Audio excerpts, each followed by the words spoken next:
My husband tried to sell my life while I was 12 miles away filling a child's cavity. He priced it, packaged it, promised it to strangers, and never once thought to ask me. By Monday morning, he was alone on the 14th floor of a downtown tower, sitting at a glass conference table that smelled of new carpet and cold coffee. The buyers were gone. Their lawyers were gone. The closing documents sat in the center of the table, thick as a phone book, with the silver pen still capped on top. Beside him was one empty chair. That was where Danielle Pruitt used to sit, the younger dentist he had introduced as my replacement back when everyone still believed the sale would close. It did not close. Grant sat there staring at a phone that was never going to ring, because the entire deal had been built on one quiet assumption that my name, my license, my patience, and 11 years of trust could be transferred like office furniture. 3 days earlier, I had taken my name back. That is what no one in that family understood. You cannot sell something that was never fully yours to sell, and I never had to raise my voice to prove it. The truth had been in the documents and the license number in every patient chart with my name on it. I was simply the last person they expected to read it. Let me take you back 7 weeks to a gray Tuesday in March, and to the day I learned exactly what I was worth to the people I loved. My name is Dr. Rosalind Ackerman. Most of my patients simply call me Dr. Roz. I am 36 years old. I am a dentist. And for 11 years, I had been the hands inside Ackerman Dental Group. When I first walked into the original Ackerman office, I was 25, fresh out of residency, wearing shoes that pinched and a white coat that still felt too new. The practice was one tired office with 2 chairs, a waiting room that smelled faintly of old carpet, and a coffee maker that worked only when it felt generous.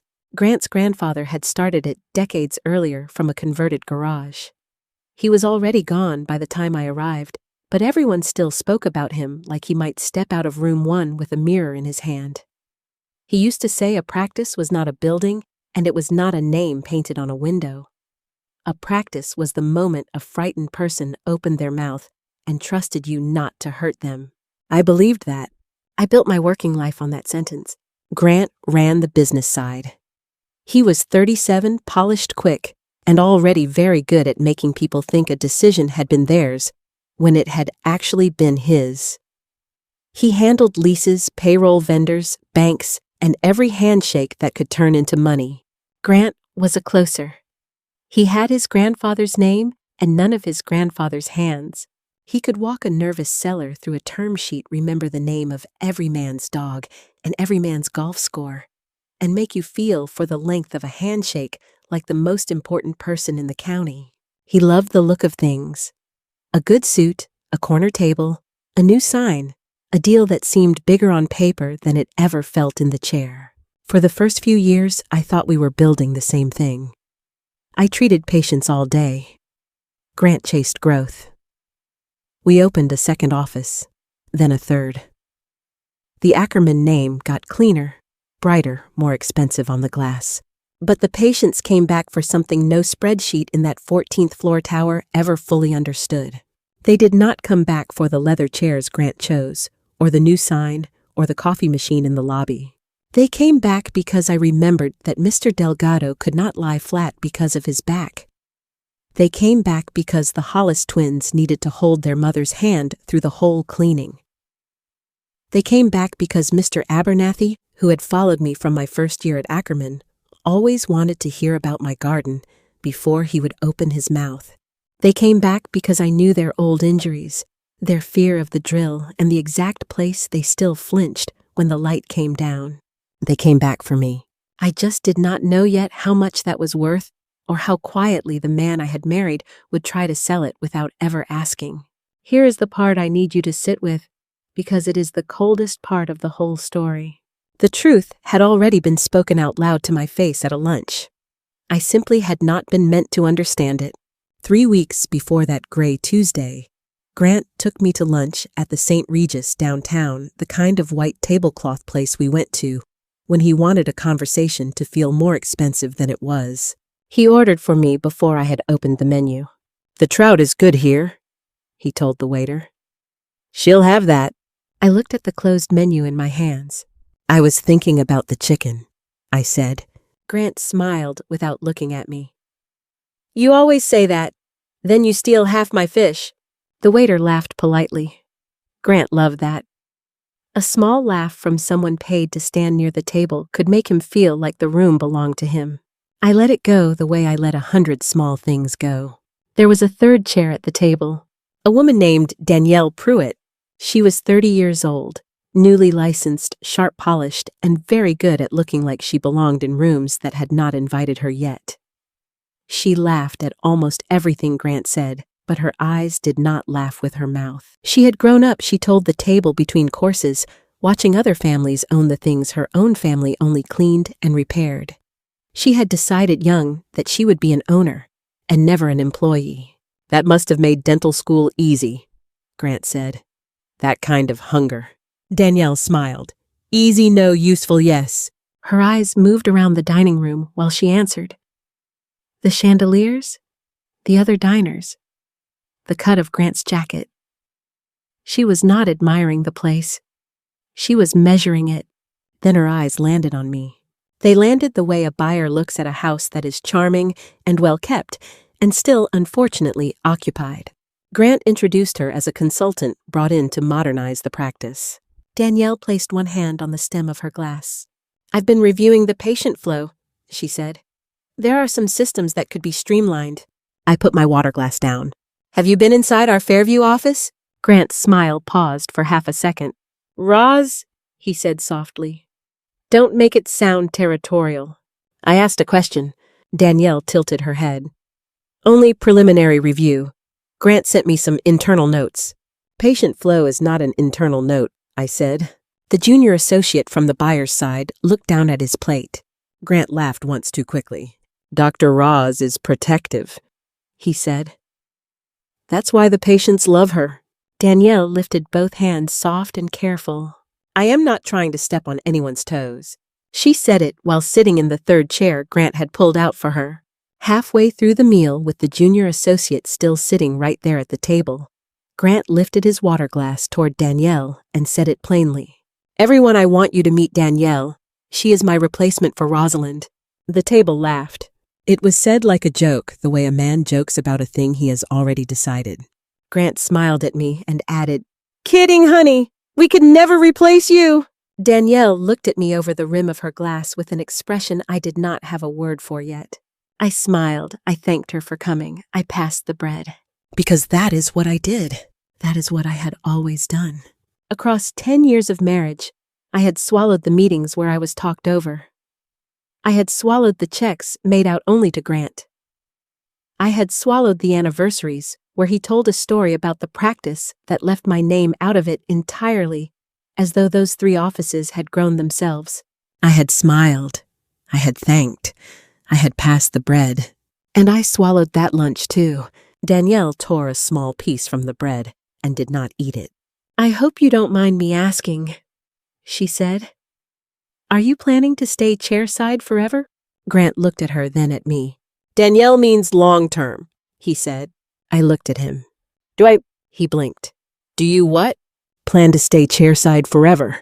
A small silence opened between us. Grant picked up his glass again. We'll all make the right transition when the time comes. Danielle smiled at that word. Transition. I told myself he meant retirement someday, far off, a soft word for a soft future we had not reached yet. I did not let myself hear the other thing living inside that word, the thing everyone else at that table already knew. Danielle was not only being walked into the practice, she was being walked into my husband's life. And Grant had introduced her to the buyers as the woman who would stand where I had stood in the office and in the marriage both. He had said it in front of witnesses. He had said it in front of me. He had simply trusted that I would hear it the way I heard everything, which was to say, without letting it change my face. I found out how honest that lunch had been 3 weeks later. And I did not find out from Grant. I found out from the bank. That gray Tuesday in March, a woman from the commercial lending desk at Fifth Third Bank called the front desk of my Fairview office and asked very politely if Dr. Ackerman could come in that week to sign her portion of the closing documents. My assistant put the call through to me between patients. I stood in the hallway in my gloves with a child waiting in the next room, and I said, "What closing?" There was a pause on the line. "Dr. Ackerman." The woman said, "I apologize. I may have misunderstood the timeline." "What closing?" I asked again. "The practice acquisition." I looked toward room 2. Through the cracked door, I could see a 9-year-old girl staring at the ceiling tiles, waiting for me to come back and finish her filling. "I am sorry," I said. "Who authorized this?" The woman on the line went quiet. "I only have the closing checklist in front of me." "And what does it say?" Another pause. "It says your husband confirmed your consent." "My consent to what?" The provider credential transfer. The lender package shows spousal clinician consent obtained." Obtained. The word landed in the hallway harder than any accusation could have. The woman cleared her throat. "He assured us your signature was only a formality and that you would be in any day now." "I am sorry, Dr. Ackerman. I truly thought you knew." I looked at my gloved hand holding the phone. I did not. No one moved on the other end of the line. Then she said very carefully, "Would you like me to have the documents sent to you directly?"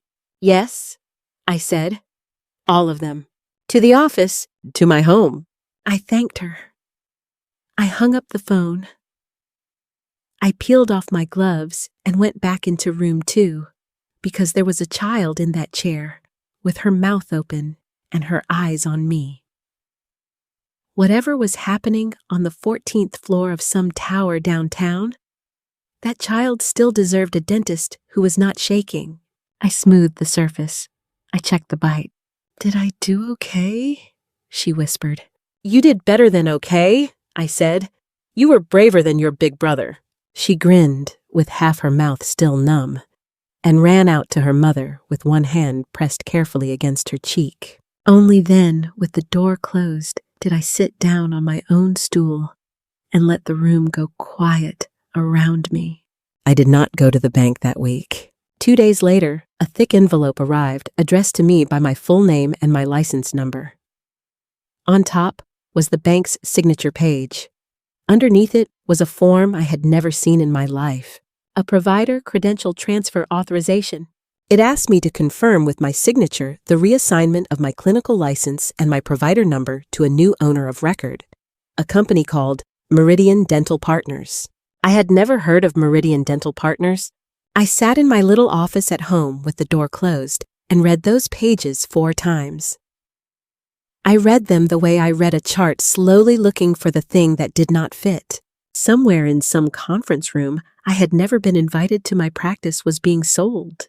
And the sale assumed one thing above all else. It assumed that when the papers came, I would sign them the way I had always signed whatever was put in front of me, the way I had passed the bread at that lunch. My signature was not a question in anyone's mind. It was a formality. It was a box. It was furniture being asked to move itself into the truck. But here is the thing they had all forgotten, the thing that mattered more than every number in that envelope. I was not only the dentist in those offices, I was a minority owner, and more than that, I was the licensed dentist of record. In our state, a dental office cannot keep its permits, or its insurance contracts cannot legally open its doors without a licensed dentist standing as its responsible clinician. For 11 years, that dentist had been me. My license was the nail every one of those 3 doors hung on. Not Grant's name, not his grandfather's garage, not the leases or the chairs or the coffee machine in the lobby. A single license held by a single person. No one selling that practice seemed to remember that a license cannot be sold with the copier. It belongs to one person. It walks out the door when she does. I did not call Grant. I did not drive downtown and demand an explanation at whatever table they were sitting at. I did not sit and wait for a man to come home and tell me why my life had been priced and packaged, while I filled cavities 12 miles away. I had spent 10 years waiting for Grant to see me. I was done waiting. I called a lawyer. Not a divorce lawyer, not yet. I called a healthcare attorney named Yolanda Fisk, a woman who had spent 30 years untangling exactly this kind of practice sale. I read her the letter over the phone. She was quiet for a moment, and I could hear a pen tapping on a desk somewhere on her end of the line. Then she asked me one question. Does Dr. Ackerman, has anyone obtained your written consent to transfer your credential or to name a successor dentist of record? No. Has anyone sent you a successor agreement? No. Has anyone asked you to remain clinically responsible for the offices after closing? No. The tapping stopped. Then this sale does not exist, she said. Not legally, not without you. I sat very still. Grant told them my consent was obtained. Then Grant has a problem. He is my husband. That may be true, Yolanda said. But your license is not married to him. I did not answer. She let the silence sit. Then she said, Dr. Ackerman, I want you to listen carefully. You do not need to argue with anyone today. You need documents, full documents, in writing. What if he refuses? Then he refuses in writing. That was the first time that week I almost smiled. She did not tell me to fight. She did not tell me to hire a war chest of lawyers and burn the tower to the ground. She told me something much quieter and much heavier. The thing they were selling had never left my hands. All I had to do was close them. I asked in writing, as was my right as an owner, for the full documents. Grant tried to stall. He had his assistant tell my lawyer that the files were with counsel, that things were sensitive, that it was not a good time. Yolanda read the email to me over the phone. Not a good time, she repeated. What does that mean? It means he does not want you reading page 19. I looked at the kitchen table in front of me. Is there a page 19? There is always a page 19. She was right. By Thursday, I was sitting at my own kitchen table, reading the deal memo that described my life. I read past the money. I read past the projections and the 5-year growth curve and the little chart shaped like a hill going up. On page 19, under a heading called Human Capital Continuity, I found myself, not my name, a phrase, transitional clinical asset, retention 18 months, then phase to associate model. That was me. 11 years. 3 offices, patients who trusted me with their children and their fear reduced to a line item between the copier lease and the parking allowance. A thing to be retained for 18 months and then phased down. An asset to be transitioned. 2 lines below mine in the box marked Successor Clinician of Record was a name I had last seen laughing over a water glass at the St. Regis. Danielle Pruitt. My replacement. Written down in a contract in ink exactly the way Grant had said it out loud at lunch while I passed the bread. He had not been joking. The joke was only there to make sure I smiled. Beside my own name in the closing checklist was a box that had already been marked complete. Spousal clinician consent, it read. Obtained. I read that word 3 times. Obtained. Grant had told the buyers I was on board. He had represented in writing to a room full of lawyers and bankers that his wife was fully supportive of the sale and would transfer her credential and stay the 18 months while Danielle learned the chairs. He had promised them a thing that was never his to promise, because in 10 years of marriage, it had genuinely never occurred to him that my signature was mine. He had signed for me the way you sign for a package left at your door. He had assumed my yes so completely that he had stopped hearing it as a thing a person gives and started treating it as a thing he owned. I called Yolanda. Page 19, I said. I know. Did you read it? I did. Transitional clinical asset. Yes. I looked at the paper on the table. That is what they called me. Yolanda's voice softened, but only a little. That is what they thought they were buying. That is the part I understood at that kitchen table, and it did not make me angry so much as it made me still. There is a kind of anger that is loud, and there is a kind that goes quiet, that settles into the hands and steadies them. This was the second kind. Somewhere along the years, I had become furniture to him, reliable and load-bearing and silent. And you do not ask the furniture for its permission before you decide its future. You do not ask the chair whether it minds being replaced. You simply order a new one. You seat a younger woman at the head of the table, and you assume the old chair will be grateful for the warning. So I did not beg him to see me again. I did not scream at the woman from the water glass. I did the one thing that could not be argued with the one thing that did not require anyone in that tower to finally decide that I mattered. On Yolanda's advice, I did 2 things in a single week, and I did them the way I do a root canal, calmly, precisely, without drama. One careful step after another. First, I formally notified the state dental board and every insurance network that I was withdrawing as the dentist of record for all 3 Ackerman offices effective at the end of the month. I signed my own name to that. That signature, it turned out, was very much mine, and it moved very quickly. Second, I sent a plain professional letter to my own patients, the ones who were legally entitled to know their treating dentist was changing practices, telling them the truth. I was continuing to practice dentistry independently, and they could find me at my new office if they wished to keep their care with me. Marisol stood beside the printer when the first batch came out. You want me to stuff these? You do not have to. She picked up an envelope. Dr. Roz, I have watched you tell grown men they need root canals with more kindness than they deserved. I can stuff envelopes. I almost laughed. It came out smaller than that. The letter is clean, I said. No names, no accusation. Marisol looked down at the page. It tells them where you are. That is all. That is enough. I did not attack anyone in that letter. I did not name Grant. I did not name Danielle. I did not mention a sale. I did not spill a single private thing, not one word about the tower or the lunch or the box that said obtained. I simply told my patients in 5 plain sentences where their dentist would be. That is all it took. 5 sentences. 1 withdrawal form. My own signature at the bottom of both.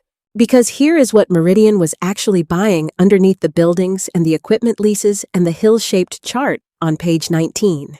A permit to operate and a stream of patients. Both of those things hung on a single license that was quietly walking out the door.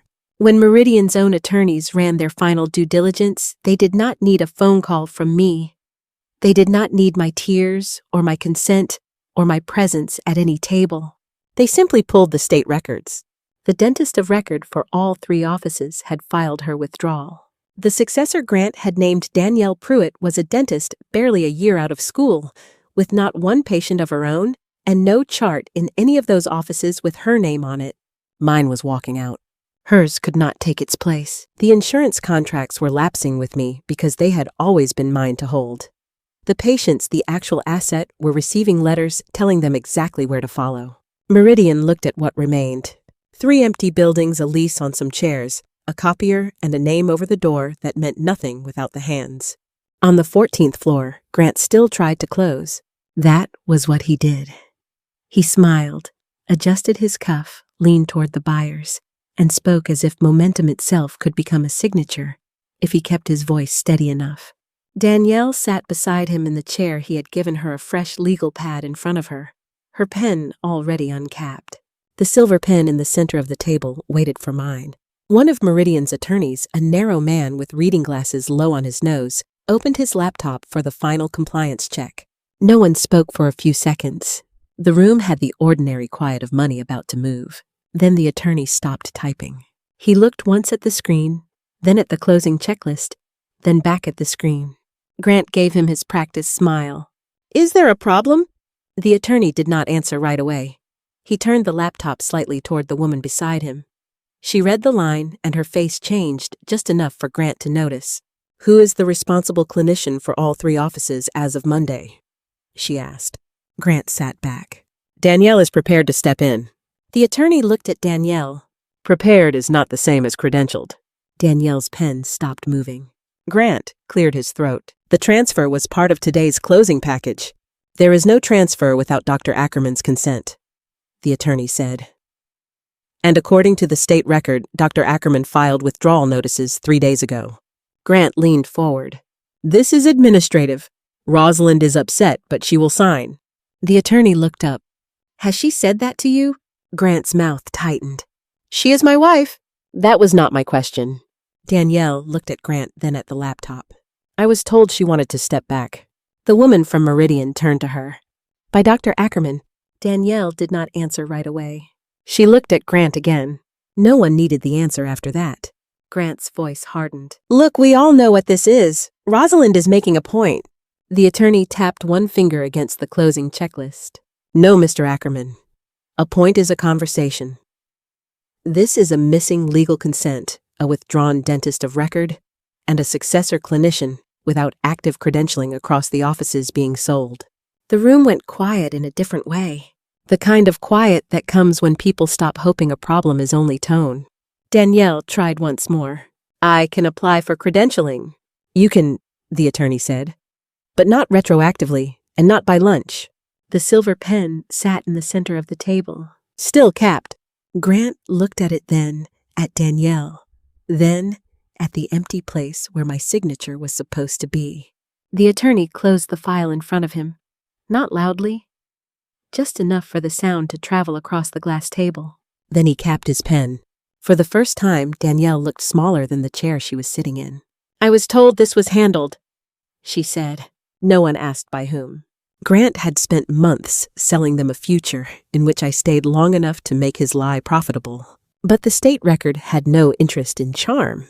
The checklist had no patience for marriage, and the silver pen in the center of the table still had its cap on. No one reached for it again. The number on page 19 fell apart right there under the fluorescent lights without my name ever being spoken above a normal volume. Not because I fought for it. Not because I raised my voice or hired the loudest lawyer in the county. Because it had never truly been theirs to sell. By Monday, the buyers were gone, the lawyers were gone, and Grant was sitting alone in that conference room on the 14th floor, staring at a stack of documents no one was ever going to sign, beside an empty chair waiting for a phone that would not ring. Grant came to see me on a Wednesday, not the office. He did not have the standing to walk into my office anymore, and some part of him must have known it because he came to the house instead. To the kitchen. To the same table where I had read the deal memo that called me a transitional clinical asset. He did not knock. He still had a key, and I let him keep believing that meant something. He looked older than 37 that morning. The charm was gone, and without it, there was surprisingly little left of him the way a suit looks small once you take the man out of it. He put his hands flat on the table, the way he did when he wanted a room to feel his weight, and asked me if I understood what I had done. He used the word ruined. "You burned 11 years to the ground," he said. I folded the dish towel once and set it beside the sink. "You mean I did not sign? You pulled your license. You sent letters to patients. You embarrassed me in front of Meridian." "I did not mention you in the letter. You did not have to." "No, I said, I did not." His jaw moved. "My grandfather built those offices." "Your grandfather built the first chair. I kept people coming back to it." He looked away first. Then he tried anger again. "You could have talked to me." I let him finish. I had learned across 10 years how to let a man say his whole piece, and for the first time, it was not because I was afraid of him. It was because I wanted to hear exactly how the story sounded in his mouth. "When in 10 years did you ever once talk to me before deciding a thing?" He did not answer. I kept my hands on the table. "Before signing a lease. Before hiring Danielle. Before pricing my hands on page 19. Before marking my consent obtained." That language came from the lawyers. But the lie came from you. For once, the silence in the room was his to hold, and not mine. Outside, I heard a second car door close. Grant looked toward the hallway for half a second, and that half second told me he had not come alone. Then the front door opened again, and Danielle walked in behind him. She did not knock either. That told me everything about what my house had already become in their minds, and how quickly a person can start behaving like the owner of a room she has not spent one morning inside. She was not laughing now. She stood in my kitchen in a coat that cost more than my first month of rent as a young dentist, and told me very evenly that I was being small. "The practice could have carried all three of us," she said. Grant looked relieved when she spoke, as if her voice had given him a second wall to stand behind. "There was room for you," Danielle said, "if you had been willing to step back gracefully." I looked at her. Step back from what? She blinked. "The day-to-day. My patients. The chairside work. My license." Her mouth tightened. "That is not what I meant." "What did you mean?" She glanced at Grant. "I was told you wanted to slow down. And you believed him." "He is your husband." That did not make him my owner. Grant said my name once. "Rosalind." That voice had worked for 10 years. It did not work that day. Danielle set her purse on the back of a chair, my chair. Grant said you understood the plan. Then why was my consent already marked obtained? She looked at Grant. Only for a second, but it was enough. Grant straightened. She did not know the details. Danielle turned on him. You said she was on board. I said it was handled. Handled by whom? He did not answer her either. That was when the two of them finally stood in the same truth at the same time. I looked back at Danielle. I looked at the woman who had let a man write her into a contract as my successor 2 lines below the line that called me an asset. The successor to a life she had not spent one morning of her own building. I did not raise my voice. Danielle, I said, you are not my replacement. Her eyes came back to mine. You inherited a chair, not the trust in it. The room went still. The people who sat in that first chair every morning were never buying the room, I said. They were following the hands, and the hands are leaving. For the first time since she stepped into my kitchen, Danielle looked away. No coat, no plan, no signature was ever going to make 11 years of trust transfer to a stranger they had never met. I stood up, opened the drawer by the sink, and set Grant's house key on the table between the two of them. It made a small sound against the wood. You can see yourselves out, I said. The same way you saw yourselves in. They did. That was the last real conversation I ever had with either of them. I sold my minority share back to the family at a fair price, the price an honest stranger would have paid, not $1 more and not $1 less. I did not want their money. I did not want to punish them by squeezing them. I wanted my mornings back. A person who takes a pound of flesh on the way out the door is still, in some quiet way, letting the people she is leaving decide what her exit is worth. Grant and Danielle were their own story after that, and not one I needed to narrate. I had a practice to open. I found a small office on the east side of town, 2 chairs, a window that faced a row of maple trees, a lobby barely big enough for 6 people to wait in. Nothing about it was grand. There was no corner table, no chandelier, no name in gold on the glass. My longtime assistant Marisol, who had stood beside my chair for 8 years, came with me without my even asking. She simply showed up on the first morning with 2 cups of coffee and said, Well, where do you want the sterilizer? I looked at her. You do know I do not even know if anyone is coming? She set 1 coffee on the counter. They are coming. You sound very sure. Dr. Roz, Mrs. Delgado called me twice yesterday to confirm the address. I laughed then. A small laugh, but a real one. Twice. 3 times if you count the voicemail. She looked around the small office. Where do you want the sterilizer? I have thought about that sentence many times since. She did not ask whether we would make it. She did not ask about salary or hours, or whether the new place would last. She asked where the sterilizer went because to her it was already decided. I want to tell you about that first morning because it is the part that matters more than any collapsed deal on any 14th floor. A brand new office. No sign anyone would recognize. No billboard, no glossy website, no Ackerman name over the door. Just my own name, Dr. Rosalind Ackerman, on a plain card by a plain door on the east side of town. I unlocked the front at 8 o'clock. And honestly did not know if the room would stay empty. At 8:10, the Delgado family came in. All 3 generations. Mr. Delgado tapped the doorframe with his cane. Is this the place? I smiled. It is not much yet. He looked past me at the 2 chairs and the window full of maple trees. Looks like a dentist office to me. His granddaughter, 6 years old and missing 1 front tooth, held up a sticker from her pocket. I saved this from last time, she said. Can I get another one, if I am good? You get one for showing up, I told her. By 8:15, the lobby was full. Marisol looked at me from behind the desk. I told you. There was the young mother whose twins I had first treated in kindergarten, and who now came in wearing middle school hoodies, arguing softly about who got the chair first.